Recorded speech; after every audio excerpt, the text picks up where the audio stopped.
culture training. As leaders, I encourage you to own this thing that we call culture training. Nobody is going to plan, prepare, execute, assess this training for you. Those days are gone. It's now up to you as leaders. This is basic training management at the unit level. Here's a joke for you. How many psychiatrists does it take to change a light bulb? It takes just one, but the light bulb has got to want to change. Culture training is a lot like that. You've got to want to change your behavior, and as a leader, you've got to want to change the behavior of your soldiers. This is critically important. Take a look at this diagram. Looks a lot like a jar full of marbles, right?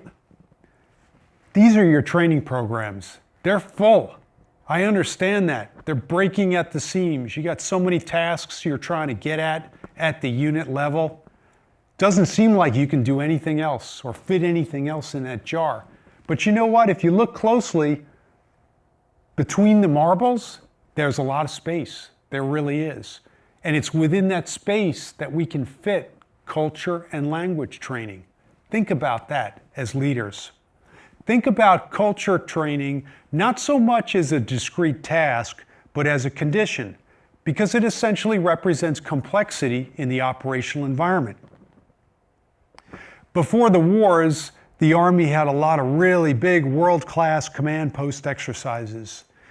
And in those command post exercises, the Army replicated complexity through mass and time. You were a battalion fighting against a combined arms army, or maybe you were fighting a 2-year campaign over the span of 36 hours. That was complexity. Today, we replicate complexity in terms of language and culture. So think about culture not so much as a task, but as a condition. Does anybody have any simple ideas about ways that we can enhance field training exercises? Yes, Sergeant. I would think one of the most beneficial ways that we could enhance that cultural understanding is by including interpreters into the missions. Yes, very good. Thank you. Any other ideas? Yes, Sergeant. One simple way would be rapport building. Yes, excellent. Any others? Yes, Chief. Another good one is leader engagement. Absolutely. Thank you. Any other ideas? Yes, Captain, you have I think introducing negotiations into the scenario would be very beneficial. Yeah, negotiations. Excellent. Thank you. All really good responses. Be mindful that culture training, this is part of your leader development program. We want to build leaders with character and presence and intellect, and cross-cultural competency contributes toward all of those attributes. A few thoughts about language. Language training is absolutely necessary, but it's not sufficient.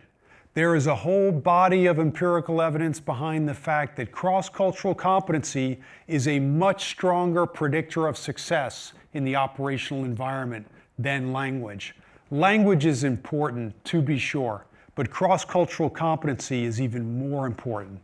We call this big C and little L, where big C is the main effort, culture, little L, language, is a supporting effort. Both are important, but big C is clearly the main effort, cross-cultural competency. A couple of hundred mission-tailored words and phrases are really effective when we talk about language training. A couple of hundred mission-tailored words and phrases are a great rapport builder and a window into culture.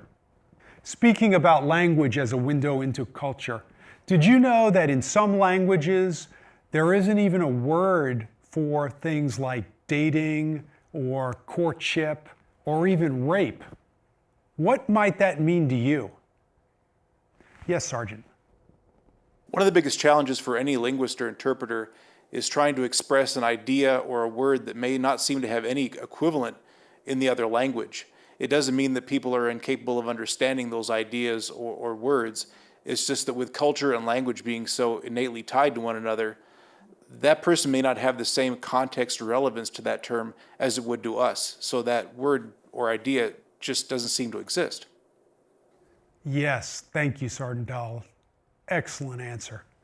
You're going to have a lot of linguists in your formation, whether you know it or not. Some of them are going to be native linguists. Maybe they were born and raised in another country. Some of them might have been born and raised in the United States, but they speak their mother's tongue, they're heritage linguists. Other folks might have gone to universities and gotten language training, or a lot of high quality language training in their high schools, for example. As a leader, it's important for you to encourage these soldiers to get tested on their language and to get those test results placed on their record. This will help our Army see itself better and manage talent. I have a feeling there are a lot more people out there in the Army with culture and language skills than we know about. But we need to do a better job at seeing ourselves as a formation. So think about that as a leader. I'd also encourage you to go out there and leverage all of those culture and language materials that have been produced over the decades. There are a lot of them out there. You're not staring at a blank screen in your unit. So think about Army Training Network. There are lots of culture and language resources available on Army Training Network. Think about the Defense Language Institute Foreign Language Center. Their homepage has a lot of great materials. Think about the TRADOC Culture Center and its website. A lot of neat materials there. Also on Joint Knowledge Online, there are a lot of really neat programs like VCAT, the Virtual Cultural Awareness Trainer, and 3CT, the Cross-Cultural Competency Trainer. Lots of resources out there. Take advantage of these resources as a leader. I would also encourage your soldiers to become lifelong learners. They've got to embrace self-development. They've got to be self-directed. They've got to go out there and get it themselves. We'll bring you as far as we can in the training and education programs, but at the end of the day, it's on you to bring your game to the next level. We understand this as leaders. We have to ensure that our soldiers understand this as well. I challenge each and every one of you to be an agent of change in your formation. Own this thing called culture training. Thank you.